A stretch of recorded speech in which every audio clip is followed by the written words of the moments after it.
Ser Duncan the Tall is remembered as a knight, but that was never what made him important. In the long and violent history of Westeros, knighthood is common enough. Swords are inherited. Titles are bestowed. Boys are raised from birth to believe that armor and vows will make them honorable. Dunk had none of that. His story does not begin with banners snapping in the wind or a proud father teaching him the words of a sacred oath. It begins in Flea Bottom, in the gutters of King's Landing, where survival matters more than ceremony. Before he was Ser Duncan the Tall, he was simply Dunk, a tall, awkward orphan with little education and even less certainty about his place in the world. And that is exactly why he matters, because Dunk represents something that Westeros has almost forgotten. Not glory, not legacy, not destiny, but intention. He did not grow up learning what honor was supposed to look like. He learned it by watching a hedge knight named Ser Duncan of Pennytree, a tired and aging man who believed in vows even when the world no longer did. Ser Duncan was no legend. He was not wealthy nor especially celebrated, but he tried. He tried to live by the code he swore to uphold. Dunk watched that effort. And when Ser Duncan died, Dunk inherited more than a shield and a sword. He inherited an idea.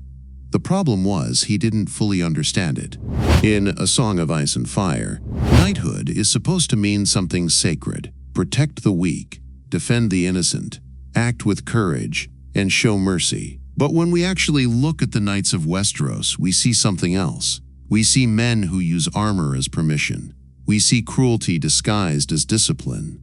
We see vows recited loudly in public and abandoned quietly in private. Knighthood has become theater. Dunk does not perform honorably, he stumbles into it.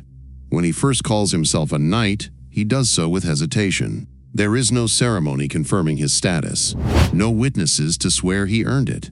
He doubts himself constantly, his skill, his intelligence, even his right to stand among nobles.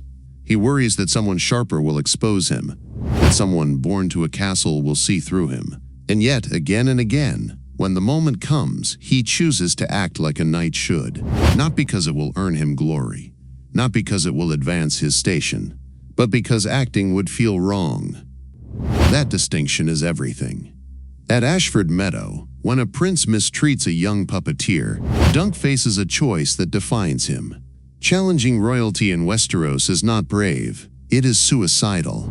A hedge knight without allies has no protection from princely anger. The smart choice would be to look away. Most men would.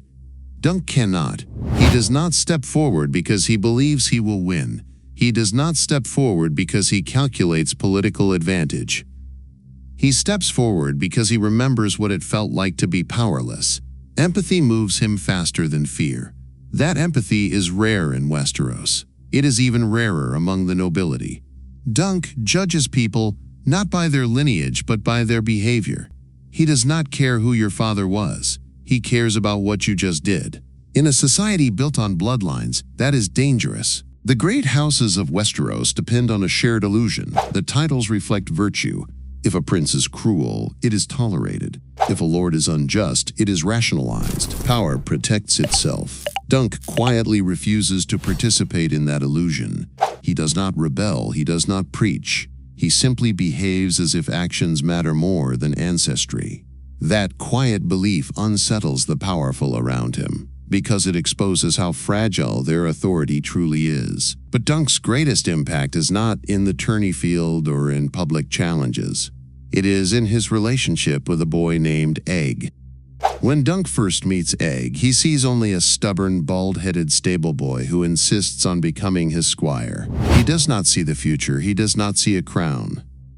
He does not know that Egg is Aegon Targaryen, a prince of House Targaryen, and that one day he will rule as King Aegon V. This is the quiet irony of Dunk's life. He believes he is shaping a boy. In truth, he is shaping the realm. Dunk never sets out to influence a king. He never imagines himself as a mentor to power. But through daily example, through small, consistent choices, he teaches Egg what honor actually looks like. He teaches him that small folk are not background scenery in a lord's story. They are people. He teaches him that authority does not excuse cruelty. He teaches him that strength and kindness are not opposites. Most importantly, he teaches him that doubt is not weakness. Dunk doubts himself constantly. He questions his decisions. He worries about failing. Yet he still acts. He still stands up when something is wrong. Egg witnesses this. A future king learns that uncertainty does not absolve responsibility. That lesson is transformative. In a world where princes are raised to believe they are destined to rule, Egg grows up beside a man who does not believe he deserves anything. That humility reshapes how power is understood. Dunk never lectures Egg about governance. He never outlines reforms. He simply lives decently and hopes it is enough. That hope defines him. Unlike many knights in A Song of Ice and Fire, Dunk does not chase legacy. He does not dream of songs sung in his name. He worries about coin. He worries about food.